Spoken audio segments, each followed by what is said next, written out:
I was on season 6 and season 7, and it was a phenomenal opportunity, not just for me, of course, it was for the students in my class, for them to be able to say, wow, my teacher, she's an American Ninja Warrior. You know, this is what she taught me, and this is what we're learning. And so that engagement in the classroom during those years, it was phenomenal. That's Jennifer Burdis, and this is the Powerful Ladies Podcast.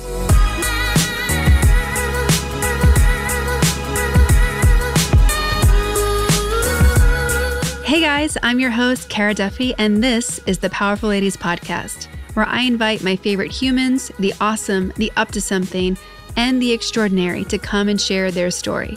I hope that you'll be left entertained, inspired, and moved to take action towards living your most powerful life. How do you have dyslexia and become both a teacher and an author? How can you be 5'1" and become not only a Penn State volleyball player, but also an American Ninja Warrior? Well, on this episode, you're going to find out. We are honored to have the amazing Jennifer Burdis on today's podcast. We talk about how her obstacles created her destiny, her journey from coal country, Pennsylvania, to being a teacher, trainer, speaker, author, and 2-season American Ninja Warrior here in California. We also talk about how you too can find your path by using the things that first appear to have been roadblocks and seeing them instead as turn signals.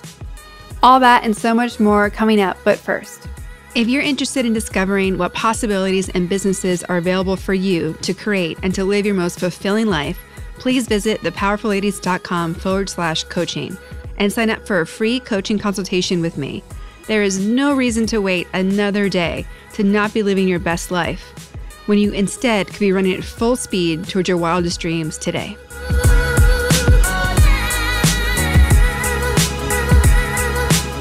Well, thank you so much for being a yes to the Powerful Ladies Podcast. Oh, you're welcome. Thank you for the opportunity to be on here today. Of course. You came with rave reviews, so I cannot wait to share your story with our audience today. Let's begin by introducing yourself and telling us who you are and what you're up to. Sure. My name is Jennifer Burdis, and I've been an elementary school teacher the last 20 years. So I've taught everything from 2nd grade, 4th grade, 5th grade, 6th grade. And my focus and passion has been to instill the values of health and wellness for not only the students, but also the teachers. So personal wellness for the teachers, so they can be at their best to serve the students, and also the administrators to be able to install that amongst the families as well. So that's what I'm doing today. This year I took a leave of absence out of the classroom, and this year I've been extending my network of people I've been working with, from elementary school students to professional athletes. So right now I'm coaching or training an NFL coach, a pro football player, everything to a 96-year-old woman. So my range of clients, both in-home and in-person throughout this year, has been extensive. And I'm also an author, so it's nice to being able to get my book out there, the Edju-Ninja Mindset, 11 Habits for Building a Stronger Mind and Body. And so I love doing these podcasts. I started my own podcast. So everything. I mean, I've got it all this year, from author to trainer to a virtual trainer to speaker and podcaster. So that's it, as fast as I can say it for you today. Well, it's a lot, right? Like, you've got a lot going on. Mm-hmm. Yes. Yeah. I'll definitely have to work on that succinct introduction, to make it sound smooth and fast. Well, it sounds powerful already. Oh, thank you. Where did your passion for, this ninja mindset come from? Yeah, I mean, I really think it came from the coal region where I grew up. So I grew up in rural Pennsylvania. My mom and dad grew up in this town called Minersville, and it was where the anthracite coal region is, and a lot of coal mining was there when they were kids growing up. And then so they moved about a half hour away, and I still have that mindset of a coal miner, I think, right? Where you work hard from sun up to sundown, trying to reach your goals. And I really think that's where the mindset piece first started, was growing up in that town and seeing how hard people worked every single day, and then moving on to playing at Penn State University for the volleyball team. It just continued. I mean, the work ethic there that Coach Rose put in place for his volleyball players, his student athletes, not just on the court, but in the classroom, took it to a whole nother level to establish a foundation for my life that I'm forever grateful for him and my teammates and coaches there. Yeah, I'm a fellow NCAA college athlete. I played field hockey, and I can't imagine going through life without sports and the foundation that it laid. I mean, it's strange to me even today that I am not training hours a day. Sure. But it's you realize how many hours really are in a day, how much you can do, and how you can make it all happen at once if you want to. I remember my best grades were when I had overlapping sports and things were crazy, because all you can do is focus and just do what you have to do right now. There's no Sure. opportunity to look past or present most of the time. I agree. And I mean, that's what I've been telling. I just led a webinar for Penn State this past week for the students and the faculty. And that's exactly what I talked about, was this idea of the pandemic and what a great opportunity for all of us to just singularly focus on the things that we want to be able to help others. And I think of it as an opportunity to be able to get fitter, to help others, to excel and really grow from an opportunity like this, right? I totally agree. Totally agree. In addition to Powerful Ladies, I'm a business coach and consultant, and we've done a lot of conversations since the pandemic about, first I launched with the 4 Ps of, to pause, prioritize, prune, and then pivot. And there really are so many opportunities for people. And I believe that if you find what your love language is to share with people, and then you learn how to monetize that, that's where the good stuff is. Because then you're just sharing from the heart all the time. You can't stop then. It's not work. Yep. Exactly. And it's opportunities like this where we get to share what we're passionate about, right? That's what we all aspire to be able to do. Yeah. Yeah, and I'm excited because I see so many positives for humanity coming out of this in regards to seeing that the things that move you into the riskier pool with COVID-19, many of them are things that are lifestyle-based choices that are preventable. And I hope this is a wake-up call for everyone that hasn't been paying attention or putting their health in the back burner, that we can't do that anymore. We just can't. Right.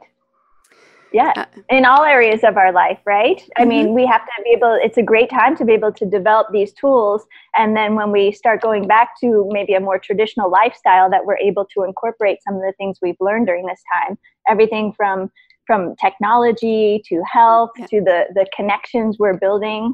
I think it's a great opportunity. So thank you. And thank you for having me on the podcast to be able to be introduced to your community that you're building. I think it's phenomenal work. So thank you. Yeah, of course. Of course. When you were, coming up as an athlete and playing volleyball, when did you realize that ninja was your word? Oh, that's a wonderful question. I mean, looking back first, I think it's the fact that I grew up playing a lot of different sports. Today we see a lot of student athletes specializing at such a young age, but I really think to be a ninja, you have to be really diverse in your sports training, your mental training. So I think that's really the foundation, is, again, going back to Pennsylvania, where I was running through the woods and climbing trees and playing touch football in the neighborhood and on the baseball team, playing volleyball, basketball, and track in high school. And then once I got done committing that focus time to volleyball throughout my college years, then I got to do it all over again. I got to say, okay, I spent a lot of time playing volleyball. Now I get to play again in some different areas. And that's when a friend from Pennsylvania, had suggested the TV show, and another teammate up at Penn State. And so I didn't have any ninja training, right? But it's one of those things where you jump in and you go for it. And then you see, wow, well, I kind of do have some ninja training, right? If I look back and on the skills I developed as a kid and then start putting myself in situations to learn new skills like rock climbing, parkour, some more things that I had never been introduced to before, it's possible, right? Anything is possible. And so that's where the word ninja came from, this volleyball background to what it is today. And I think it's so interesting that you've brought education into it. Like I hear in a lot of your share how you are always learning and figuring it out and even pivoting yourself. Where did that come from an origin perspective? Like, were you always curious? Were you always wanting to share what you had learned? I think growing up, again, my schooling situation was not like most students. I grew up with undiagnosed dyslexia, and I consider it very severe, to a point where today, if I'm to type in a password, I get it right about half of the time, right? Anytime I send out a tweet or do anything that involves numbers or words, I have to look over it probably 5 times more than the average person, right? So I think growing up in school, reading at about a 2nd grade reading level up through grade school, kind of getting overlooked, filling out worksheets into high school, into college, not being able to read those books and not having audiobooks at that time or technology. I think being able to overcome those obstacles has really helped me in the classroom, scaffold learning for those types of students. And also outside the classroom, when I see, people starting to work out for the first time, I also am able to use those scaffolding tools to be able to educate them, help their confidence, right? Because when you can't do skills when they're way above and beyond you, your self-confidence, it just goes down. So it's nice to be able to have those people to support you, guide you throughout the process, who have been down a road and can connect to be able to help to lift you up throughout the way. So really, working out for me is more about the other people and being able to lift them up.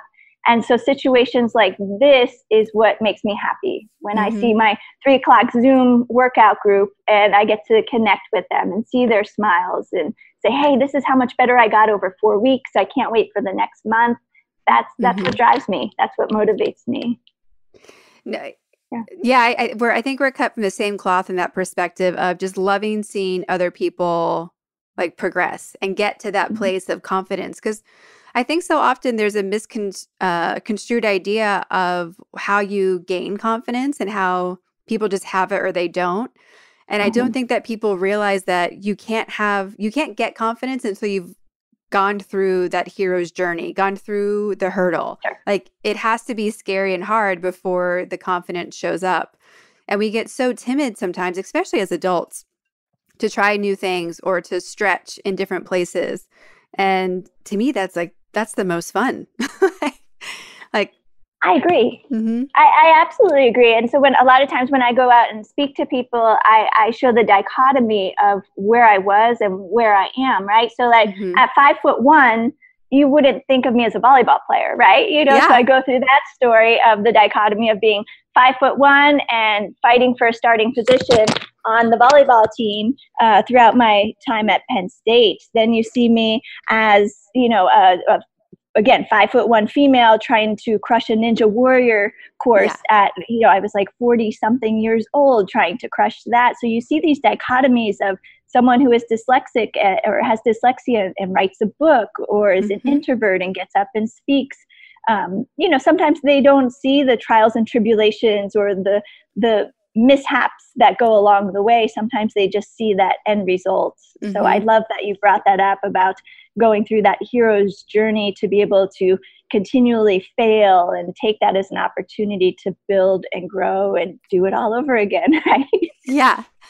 So what did make you say yes to being 40 and to American Ninja Warrior? Like, I'm sure your life was already so busy and had so much going on. Like, where did you find the time and how did that happen? Oh, that's a great question too. I mean, I started training, of course, before school because school starts, you have to be there at least by 7:30 and your school day doesn't end at 3, no matter what people say.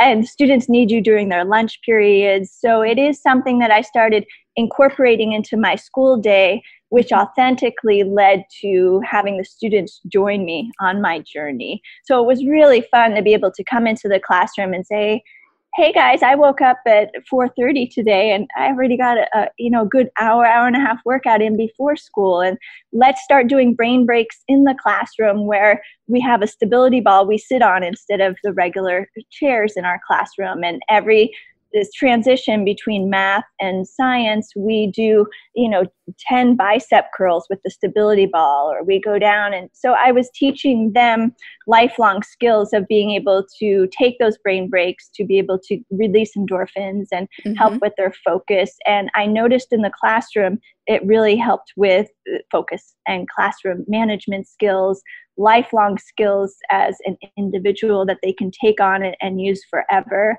And then I started lunch clubs at my school for the teachers and the students. So then I was working out at lunch too, because I'd have a student lunch club where we would do some, yoga, stretching, some body weight movements. And then also for the teachers, we wouldn't get too sweaty because we didn't have a shower nearby, but just enough where we would do a solid half hour of core exercises.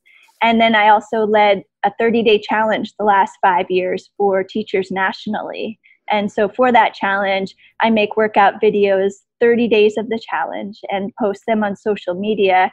And it's grown each and every year to be able to get principals and superintendents and people, families and students to be able to join this movement and maybe start seeing exercise as a lifestyle. So it's been a great opportunity to be able to do those types of things. No, I think it's so fantastic because there is often this barrier between I can either do my to-do list or I can work out. And when people see that you can actually blend them together and to be part of a team, like I'm obsessed with 30-day challenges. Like I always get hooked. I'm like, yes, like how can I do them all at once?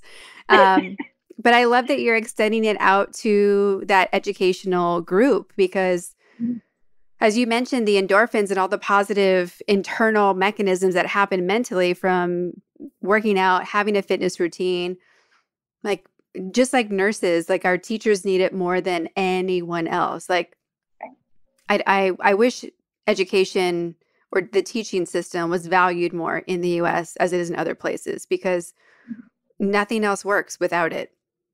Right.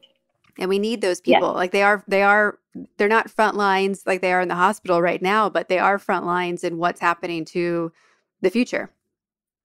Most definitely. And I mean, even with this pandemic, you see a lot of online learning and what that looks like. And all those teachers really are stressed out. You see some memes going around of how the school districts think that online learning is being implemented. And then you see the funny memes of how teachers are really dealing with learning the new technology and getting it out to their students and making it purposeful content, not just busy work. The teachers who care and want it to be authentic.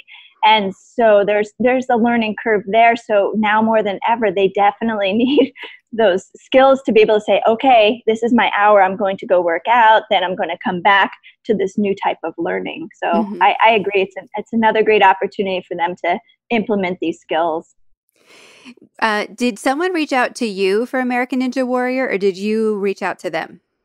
No, I mean, anyone can apply. So I applied and I was fortunate to be able to be on for 2 seasons. So I was on season 6 and season 7. And it was a phenomenal opportunity, not just for me, of course, it was for the students in my class, for them to be able to say, wow, my teacher, she's an American Ninja Warrior, sitting at the dinner table and, this is what she taught me and this is what we're learning. And so that engagement in the classroom during those years, it was phenomenal because they were hanging on my every word. They knew what motivated me. I knew what motivated them. So it just took our learning in the classroom to a whole nother level.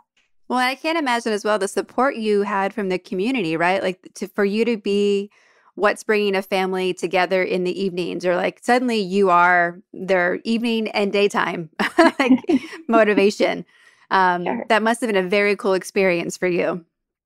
it would, I mean, like we said before, I mean, it's our opportunity to be able to share these tools with others, and then seeing them grow and get stronger. It was the same with the students in the classroom. You know, I had students who were in that lunch club, 2 boys in particular, who were able to start doing 1-arm pull-ups. Whoa. Right? And the videos of those are priceless. So it's a neat opportunity to see anyone who puts habits into place and where they start and where they go. Yeah, it was very rewarding. And now you're in California? I am. I'm in California. And so just the last 2 months, I had a professional football player out here training with me. And to see his gains during that time was, again, so rewarding, you know, from training 4 hours a day to the agility, the position work, the speed, the power, the explosiveness, to get that all in a day, you know, 4 hours minimum was phenomenal. Yeah. Absolutely. Fun work for me too. I bet. I mean, you know, when you start seeing how you can impact people and to keep leveling up who you can impact, you're like, oh, okay, I got football players. Like, what's next?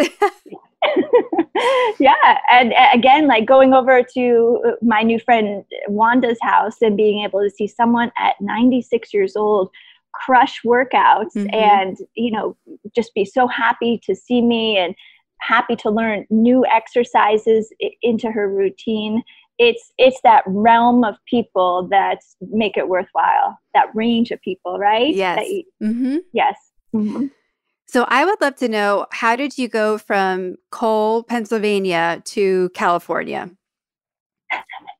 Oh, that's a great question. Again, my college roommate at the time, she was moving out to play pro beach volleyball. And I redshirted my freshman year. That means that when I got to Penn State, I changed positions. So at 5'1" in high school, I was a setter. But in a Division I school, there's no way someone who's 5'1" can be a setter effectively and be able to block the hitters. So I transitioned and was a recruited walk-on to be able to play a back row specialist. And so I stayed an extra year. And she was out here playing pro beach volleyball and said, hey, I need a roommate for the summer. Would you be able to come out? And of course, you know, a Pennsylvania kid, just got done college, someone in California asking you to come out, that's the best thing ever, right?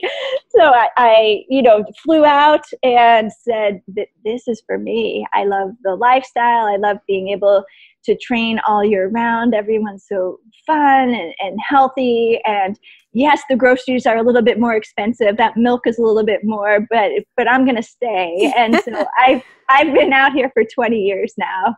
Amazing. Loving it. Yes. And I still get back and forth, right? I have those connections. I go back to Penn State at least once a year to see the volleyball team. My volleyball coach is still coaching. So he's there over 40 years. Wow. He's the winningest college volleyball coach ever. And it's wonderful to be able to get back and see him and connect, you know, go back for a football game. My mom and dad still live back there, my brothers. So I get back to Pennsylvania quite a bit and maintain those connections back there too.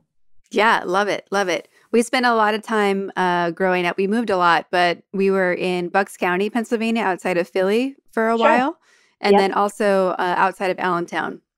Yes, that's exactly where my 2 brothers are. I have one brother outside of Philly and the other one outside of Allentown. So I fly into that Allentown airport quite a bit and the Philly airport the other times. Yeah, love it. Love it. Yeah. Did you always know that you wanted to be a teacher? Like, was that the plan coming out of college? It really has been. I mean, as a high schooler, I was always in a role of educating or helping people, right? So anything from a lifeguard to a babysitter to a volleyball coach. And so I knew I wanted to have at least that type of coaching or teaching role, you know, throughout my life. And so that seemed like it was the most purposeful, you know, degree to be able to get for me. And you know, there's been so many changes. You mentioned earlier that just the pivoting of going from in classroom to virtual teaching. But there's been so many changes in the past 20 years from how education is and what's important. Like I grew up learning like whole curriculum where it's all embedded. And then they've switched to, there's like so many methods that keep evolving and changing. What are you excited about in regards to where education's going and the new things that are being adopted? Ooh, I do love the online learning piece as a tool to be able to almost as like a college student, right? Where your day can be a little bit more flexible. It might look a little bit more like a homeschooling type of environment. I train at a gym where they have homeschool students. And it's so neat to be able to see how they work in that homeschooling with the sports and athletics, because their goal is to be able to get a college scholarship and be able to be a lifelong athlete. And still, of course, schooling is so important. So to be able to see that blended learning take place, I think is phenomenal. So I think it's great that the students right now have that opportunity to do some online learning as well. Yeah, and I think I'm sure that it must lead to everyone has such different learning styles that yes. I love it when schools give flexibility. Like, how do we just get people to learn versus learn whatever is someone decided were the requirements? Right. And I agree. So for me, my big push is kinesthetic learning.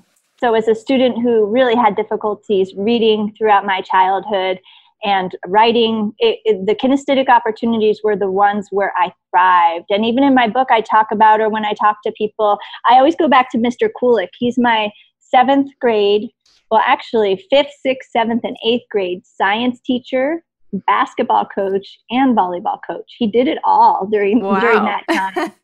And so he brought those kinesthetic volleyball lessons into the classroom to apply to science concepts to make that connection. And then he took these science concepts out to the volleyball court, so was able to bring the science there, and then of course learning the sport specific things and the mindset tools. And he would always talk about, at that time, I might be dating myself a little bit, but Larry Bird, right? Yeah. And the Celtics and the Raiders. And so he was constantly being able to use that kinesthetic learning. He would show us science videos. He wouldn't have us read the textbook. He would tell stories, make those connections. We would do hands-on experiments and have those group conversations. And for me, as a kinesthetic learner, that's where the most powerful learning took place. And that's what I hang on to as an adult. And as a teacher myself, when I teach others, I make sure I know not everyone is a kinesthetic learner, but I know a lot of people are. And so I make sure I implement the visual, the auditory, and the kinesthetic type of learning for all those learners. And I think, that's the new opportunity with technology to be able to incorporate those things even to a greater scale. If people don't know, what is kinesthetic learning? Oh, that's great. It's just being able to do things hands-on. So a lot of times in our spelling lessons, I would have maybe koosh balls, and the students would both sit on a stability ball, and they would toss the koosh ball back and forth as they spelled words out loud. So it's the physical writing of words to be able to remember it because your hand made that movement. So it's really that movement-based learning to be able to have that mind-body connection so it stays with you and you remember it even better.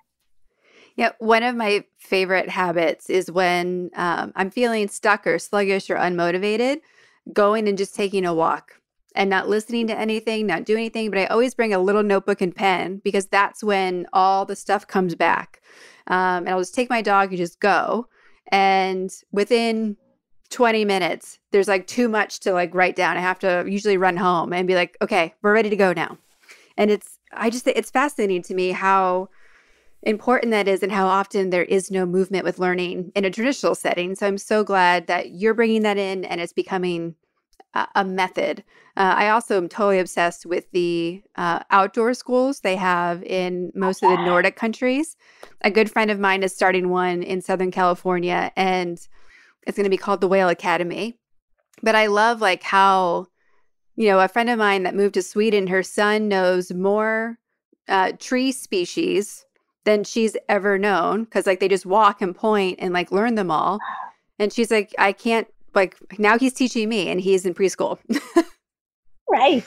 Yeah, and all those problem-solving skills that they can tie into that, it's just not only just the factual knowledge or those lifelong skills of getting out to tap into, like you were saying, that creativity and that's exactly when people get their best ideas, right? When they enter either the flow state. And I have notebooks just like you probably. I have one in my car, in my gym bag, the one that travels with me, one upstairs, one downstairs, just to be able to capture those moments when I'm moving and want to be able to get it down. Yeah, so I love that.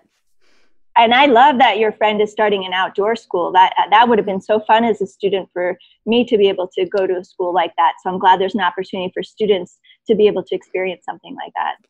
Yeah. And like even myself, I wish probably just need to make it, but like I want adult field trips again.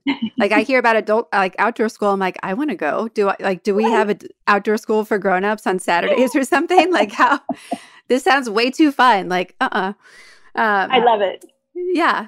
So I would love to go back to what you mentioned earlier about how do you be someone who manages dyslexia and then become an author? Like that is some people who are experiencing dyslexia right now are like, that's not even on my list of options.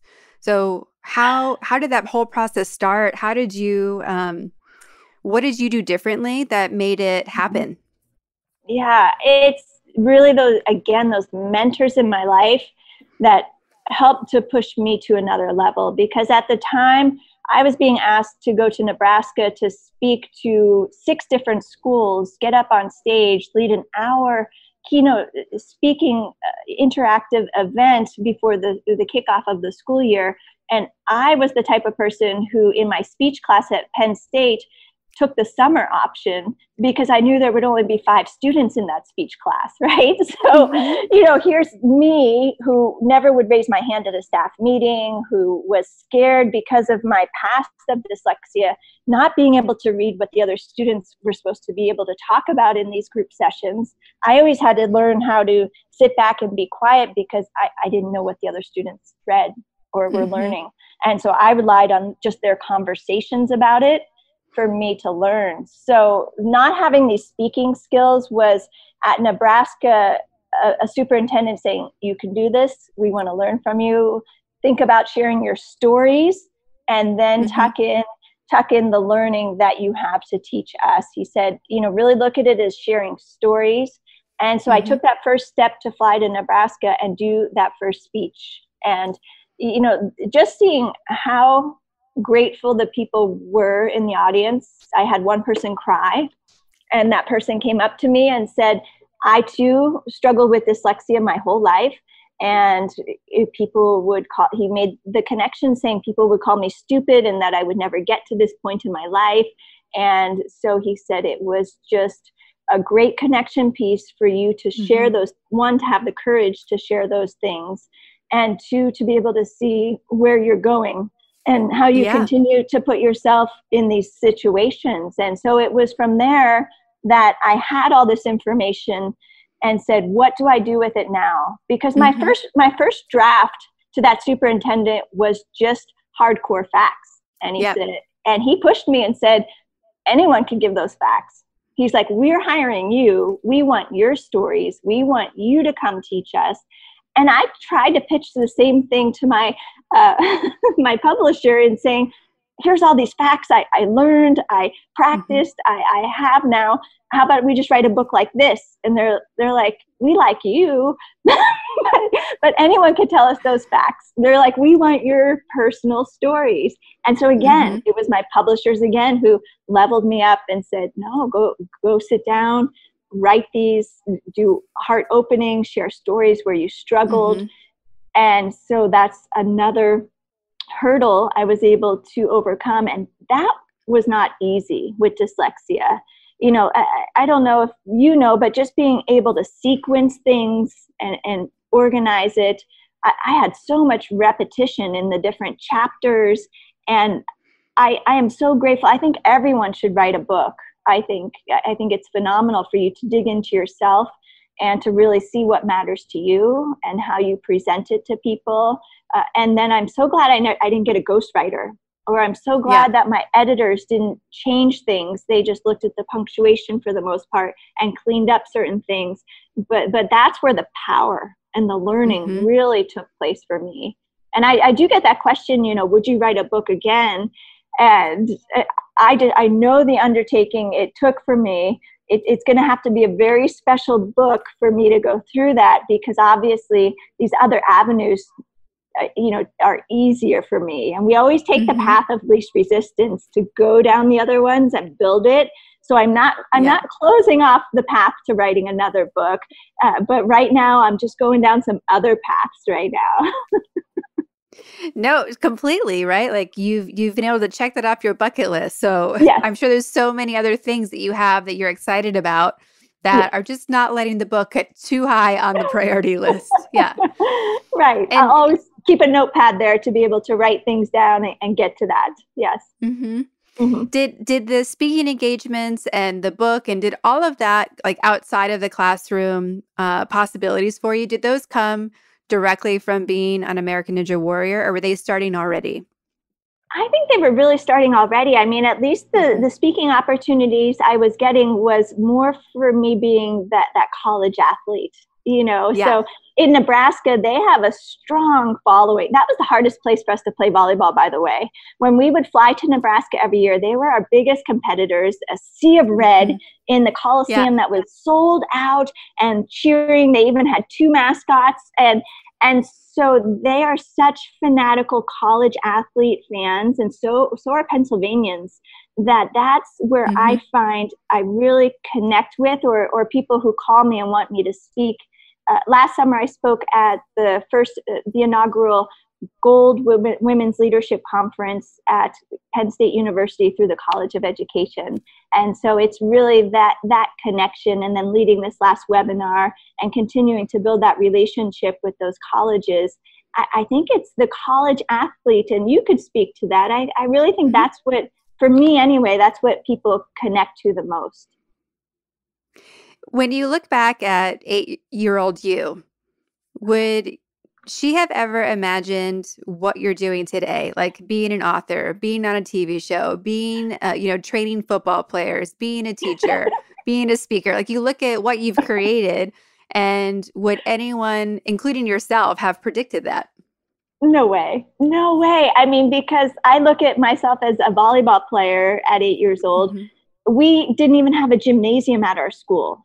Our school did not have a gymnasium growing up into middle school. So up until 8th grade, I played out on a blacktop in the playground is where I learned how to play volleyball. And I learned how to play volleyball by hitting a volleyball on the roof of my house on a slanted roof. So when it came down, I wouldn't know where it was coming down, and I'd have to find it and pass it. And so I just cannot at that time even imagine looking ahead to these types of things at all. No. And in addition to your sense of, resiliency and your curiosity, what are the other things that either came into your life or that you have inside of you that enabled you to go from the no gymnasium little girl playing volleyball to today? Like, obviously, so many people have supported you on this path. And we'll get to that in a second. But like, what do you think it is about you and the choices you made or the habits you made that allowed these things to be possible? I think, again, for me, it goes back to mindset and heart. Those are the two things that drive me, sustain me. It's looking at the obstacles as opportunities. So for me, those struggles as a student up until today as a teacher trying to read and go through those types of struggles, it's those struggles that created opportunities for me and the heart to keep going and saying, hey, I know these are the obstacles, but there's an opportunity here. And if I put in enough hard work and effort and put my heart into it, then I'm going to make it happen. Eventually, or I'll learn how to pivot and find a new way to do it. And that's what I've been doing my whole life, I think. And it sounds like there's a mix of not taking no for an answer and being competitive in there, right? Like, sure. Yeah. Yeah. I mean, of course, my mom said when I was a kid growing up, I wouldn't go to bed until I won at the game of Candyland. Right. Candyland's a game of luck. I mean, it's the sugar plum princess or something. And, so of course there's that competitive drive in there, but not to the point where I wouldn't support others and help others and appreciate and always give credit to the people who helped me. And so it's that fun blend, where it's fun to compete sometimes. Yeah. I think so. Yeah. Like, I like winning, but I like when we all get to win. Yeah. Right. So like, I think that's also ingrained from being mostly on team sports. Like, no, we do it together. Like, this is like, it's fun to do this. It's fun to win as a group. No, 100. Yeah. There's like I think competitiveness also gets a bad rap because it sounds like it's win at any cost. And it might be win at any cost to us as individuals because we want it so bad, but not for everyone around us. Yeah. So when you think of the phrase powerful lady or powerful ladies, like what does that mean to you and what does it bring up for you? I think honestly, I always look at the opposite when I hear someone as powerful or a leader. I always look at the vulnerability side, and that's what I go to right away, because I think if people are willing to share those vulnerabilities and what they had to go through to be able to start taking on those leadership roles and developing those skills and continually refining and getting better, you strive for greatness and being your best, but you never quite get there. And so that's what you want to share. You don't ever want to think others to think that you're the authoritative person or know everything. It's the exact opposite. You're next to that person. You're doing the exercises with them. You're training with them, or you're coaching them. But that's the idea I think of as leader is someone who's right next to you, cheering you on and showing you how to do it and doing it with you. Right. And who are some of the powerful ladies in your life that have helped you along your path? Ooh, I go back to my grandma. My grandma really, set that foundation for me. And she was just a tough and funny and charismatic woman who just did not necessarily care about the opinions of others as to how she was trying to do things and doing things in her life. Yep. And I just love that, like that spunk that she had and that zeal. And I try to embrace that in everything that I do. So it's really, my grandma who is just that firecracker of a woman who I look to as a role model. Yes, firecrackers and, women with moxie are some of my favorite because there is that, like, we can do it. We're going to do it right now. We're going to figure it out. Like, I have a hard time sometimes relating to people who take a much more fatalistic approach and they're just like waiting for things to happen. Like it's like a translation barrier. I'm like, what do you mean? Like, you can have whatever you want. Like, let's go. So like, I've had to like pace that through, right? Especially as being a coach and like getting, like meeting people where they are. And part of what motivated starting Powerful Ladies was just not wanting to like get rid of the word I can't. It breaks my heart when women say I can't, and that's where it ends. Whereas like, I think you or I like think like, well, I can't right now, but I could. And that turn of phrase opens up the whole world, as you said, as possibilities of what's now available. Oh, yeah. And I'm sure that you can relate as a college athlete, that community of sisters and the sisterhood, the bonding you have of, look at how many role models are on your team, your teammates, those are all your role models. Seeing what they did to get to that point, where they continue to go in their life, of how they set goals, and like you said, look at opportunities and really pounce on them and go for it and embrace other people. It was my college roommate who called me up a month ago and said, I'm having a hard time working out. Can you start up a group? And so there it was to be able to reconnect with teammates and be able to start a workup group. And it's just that those lifelong friendships you develop and those mentors around you, I think those team efforts or team opportunities really create those bonds and that mentorship of people around you. For sure. And you trust people at such a deeper level when they've seen you push yourself as far as you can or pull out from where there was nothing left in the tank when you've had to. And when you've seen that in them, like when you see, like you've said, you see as team members, you see people's vulnerabilities and you see their power right next to it. And it's such a fascinating dynamic where you can't help but fall in love with all of them immediately because like it's just such a fascinating place where who people are, like the Clark Kent and the Superman version that they have of themselves, right? Because you can go and, win the game and then an hour later be freaking out about your chemistry test or a relationship or something else. And like you see how the moments of glory and beyond human capabilities, they're temporary and they can come back. That's beautiful, though. I mean, I think that just reminds us all to continue sharing all of those vulnerable moments with people because that's what we connect to, right? Mm-hmm. Yeah, completely. So we ask everyone on the show where they put themselves on the Powerful Lady scale, 0 being average everyday human and 10 being like the most powerful lady possible. Where would you put yourself today and where would you probably rank yourself on average? Okay, I would say I think I'm above average in what I do. So I would give myself between maybe a 7, I think, on where I'm at as far as tapping into the various, like we were saying, speaking, author, personal athlete, personal trainer. So I think for my range, I give myself a 7 today in being able to learn things and continue to put myself in those vulnerable situations.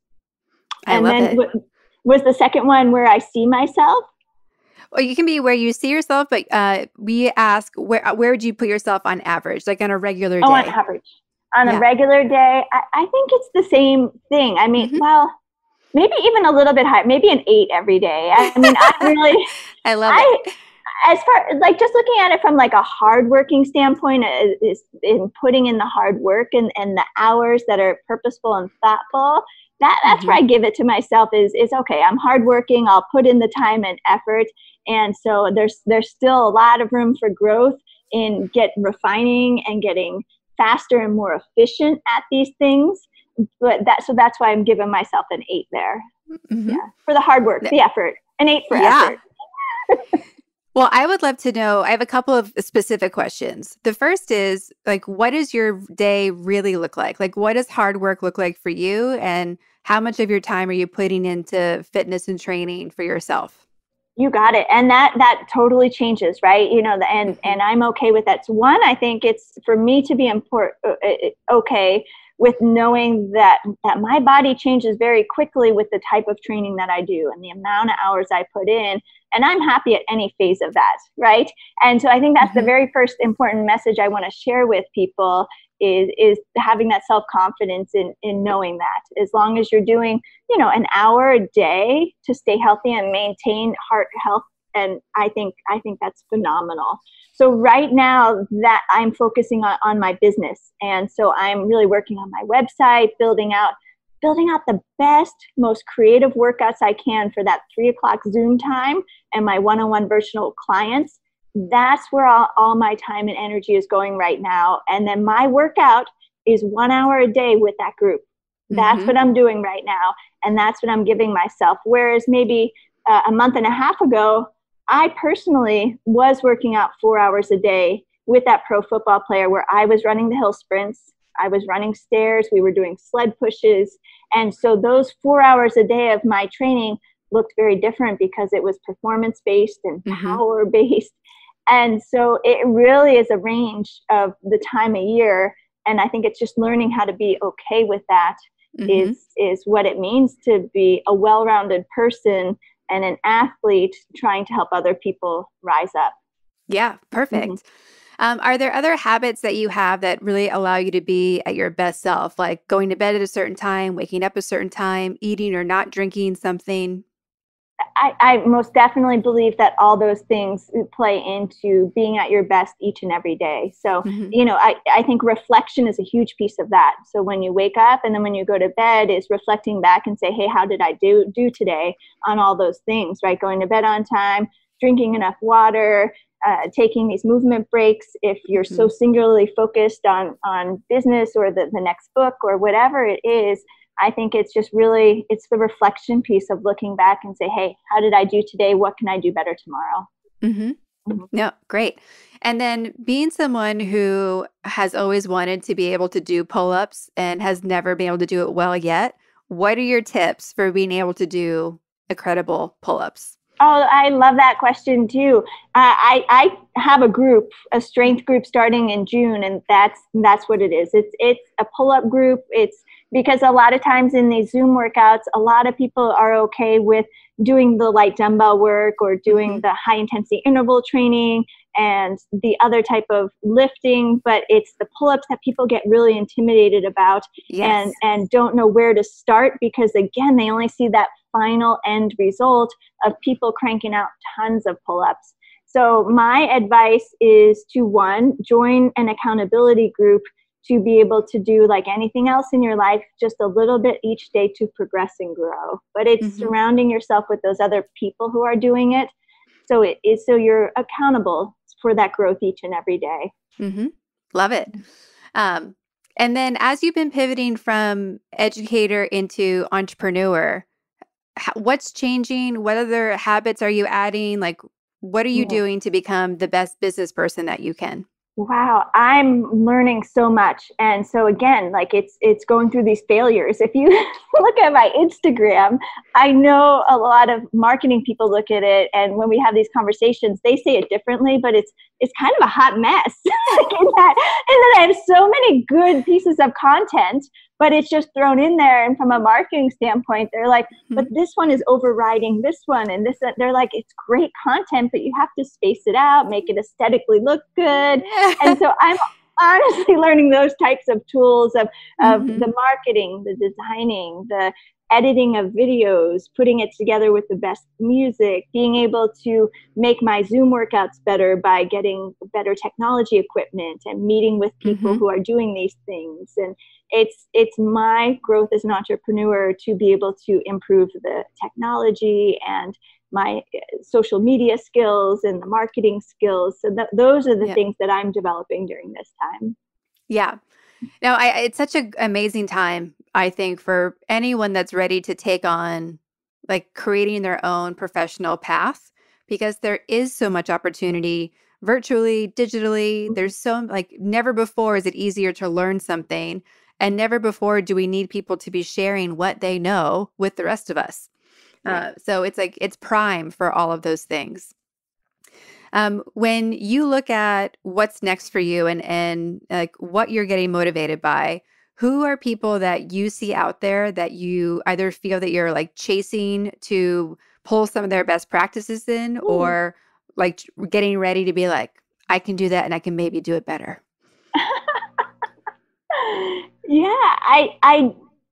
I don't have that mindset of, oh, I can do that. I could do it better. Maybe I should though. I like that. I like that a lot.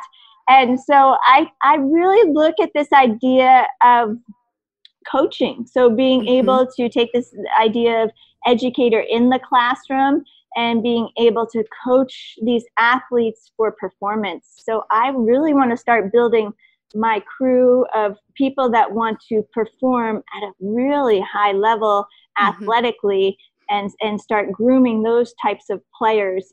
And so I look at certain coaches individually who I like, who are doing that type of work on the field or in the recruiting office, and think, okay, how can I take that and train those types of players for them to be at their best? So that's the type of work I'm doing right now. No, love it. Love it. Yeah, because they're, as you said earlier, like when you see someone on a mountain, you don't see the mountain they're standing on. You just see where they're at today. And there is like even that 10,000 hour rule, right? To become an expert in something. Most of the time it's 40,000 hours that you've actually put in before anyone notices, right? It's Right. whether it's in music, like someone like Lizzo, who's been doing it for a bajillion years, and then now she's famous, but she's like, where have you guys been this whole time? Like, and there was a quote I saw the other day about, play, create, and do it for yourself. And because someone is listening, and eventually everyone will listen. And I think that's also where so many people get stuck is not knowing, like getting disconnected from your why and what it really looks like to do it in the dark, essentially, for 80% of the time.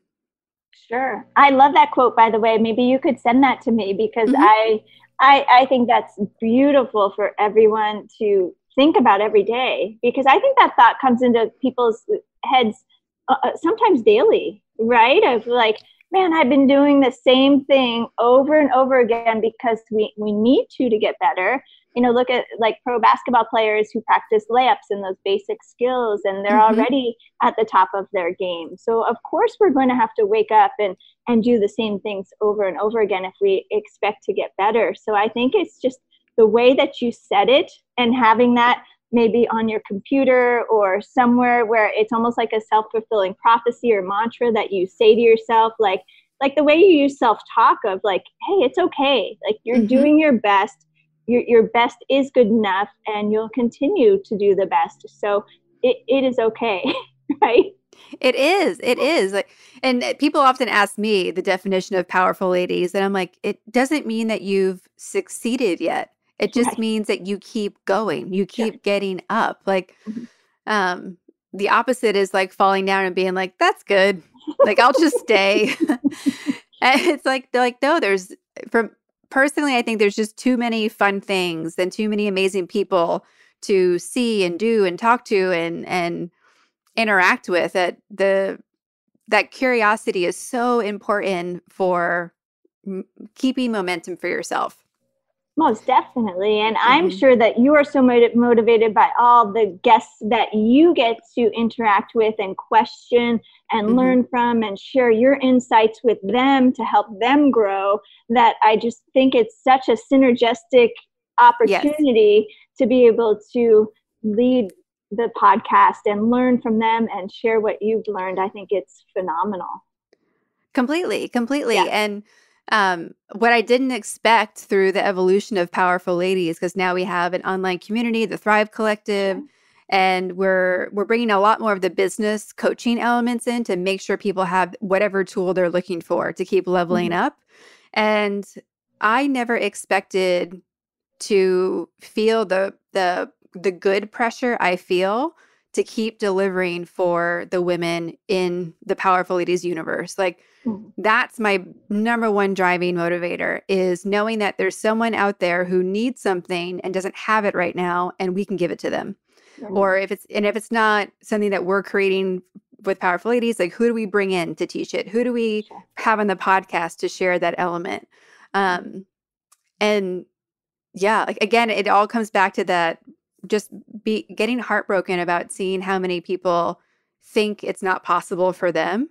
And I'm like, nope, we're taking all those excuses away. Like, nope. Because I'm a believer that we need everyone being at their level 10 and shining their light out there, because we need it. We need everybody like playing at their best. And of course, it doesn't need to be all the time. Like, it's exhausting, but there's a different level of contentment when you know that you are, one, doing what you're supposed to do, and two, seeing the impact that you're making. Because people make an impact every day and don't acknowledge it, and don't let themselves, like, it doesn't land for you all the time. So that's the mission we're on. We're just making it happen. And yeah. And then also selfishly being like, who do I want to talk to? Yeah. I mean, you're building that team, and it's that same concept of what I did in the classroom, of just building that classroom community. You're building your online community through the podcasting, the coaching. And so that's what you're doing. You're grabbing your team and saying, okay, team, this is what we can do. This is what's possible. Here are your teammates, and we're all going to cheer you on. Let's do it. Yes. Yes. Yeah. 100%. So I would love to know what is next for you. What is, I'm sure your 2020 plans have pivoted dramatically from what you thought they were. Sure. But what's next? What are you excited about? I'm really excited about continuing to work with athletes in different areas at that real elite level. So just being able to continue to push myself as a trainer and myself as an athlete to learn new tools to build out sustainable long programs to be able to work with them. That one-on-one connection, or that 1 in 3 connection where it's small group, where you get to see that growth. That's the direction I want to be able to go, is that personal training for performance, for sports performance. Love it. Yeah. And then what do you have outside of your business space? What do you see as fun for you in the next year? Like, what are you doing that is just totally for you? Ooh, I love to go, like you said, like these adult retreats or like, I love going on hiking excursions with a small group of people who I don't know. So for those that don't know, like REI has all these phenomenal trips. And so last summer I went to the Alps for 2 weeks and I hiked 100 miles around the Mont Blanc. So I got there and I paraglided right off the mountain, right off the red eye. I went up to the ski slope and had a paragliding session set up to see the Alps from up above, and then went through Italy, Switzerland, and France to hike it for 2 weeks. And so I love being able to do something like that every couple years, every other year, or every year to learn from those people in the group and to see a new part of the world. Love it. Yep. I'm also a complete travel junkie. So anything that involves like jumping on an airplane and seeing something new, I'm a yes. Yeah. And then, we've talked a lot about, who you are as an athlete and trainer and educator. What are things about you that you don't get to share often that you would want people to know? Ooh, right now my parents are out here visiting because they're snowbirds. And so they're going to stay out here. So it's been really awesome being able to share a lot of the things that we're talking about, because again, growing up in the coal region, they ate very differently, they moved very differently. So it's been really an awesome opportunity to be able to share those things and to build that relationship, because moving out here from Pennsylvania, I would only get to see them twice a year for maybe a week. And so it's awesome to be able to spend this time now and be able to build that relationship and share with them what California is like. It's so different from Pennsylvania that I love that they're able to see and spend time out here with me. Yeah. That's incredible. Yeah. Well, but as we're wrapping up, are there any things that you wanted to share with this audience, like a quote you love or some books you recommend that can be tools for them as well? Sure. I mean, I love my Coach Rose, my volleyball coach. I mean, at the end of every team practice or going into a game, he would always have the words written in his planner: play hard, have fun. And for me, I mean, that's the way I look at every day. And for the rest of my life, I'm going to think about that of playing hard and having fun. So for me, I'm going to leave you with Russ Rose's quote with that. And then books, I mean, of course, my book, right, the Edju-Ninja Mindset, is available on Amazon and Barnes & Noble. But the influencers that I was able to look upon in developing that mindset, I love Tim Grover, and he's Michael Jordan, Kobe Bryant, Charles Barkley's trainer, and he has a book called Relentless, and I think it's great to be able to just, again, look at those obstacles and the opportunities is something that he goes into deeper with mindset as well. So that I would say that's probably my favorite book as well. I love it. I love it. Well, it has been such a pleasure to talk to you and to get to know you a little bit today. I really hope that lands for everybody in how powerful it is to just keep going and see what's next. So thank you so much for today. Thank you.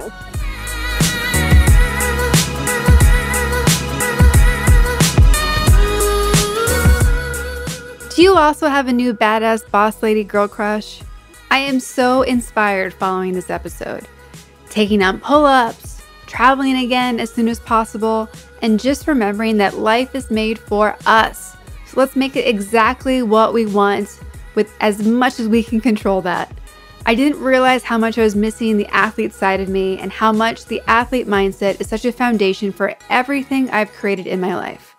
I would love to know what you got out of this episode. Please send me a note, hello@thepowerfulladies.com. To connect, support, and follow Jennifer, you can, of course, find her on Instagram at Jennifer Burdis. And she has two websites, jenburdis.com and elitesportstrainer.com. There's also tons of YouTube, Twitter, LinkedIn, and emails that she's all given out as well. All of that is available in our show notes at thepowerfulladies.com/podcast. Thank you so much for listening. I hope you've enjoyed this episode of the Powerful Ladies podcast. There are so many ways you can get involved and get supported with fellow powerful ladies. First, subscribe to this podcast anywhere you listen to podcasts. Give us a 5-star rating and leave a review on Apple Podcasts. Follow us on Instagram at Powerful Ladies. Join the Powerful Ladies Thrive Collective. This is the place where powerful ladies connect, level up, and learn how to thrive in business and life. Be sure to subscribe to our YouTube page and, of course, visit our website, thepowerfulladies.com. I'd like to thank our producer, composer, and audio engineer, Jordan Duffy. Without her, this wouldn't be possible.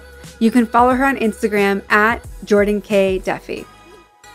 We'll be back next week with a brand new episode. Until then, I hope you're taking on being powerful in your life. Go be awesome and up to something you love.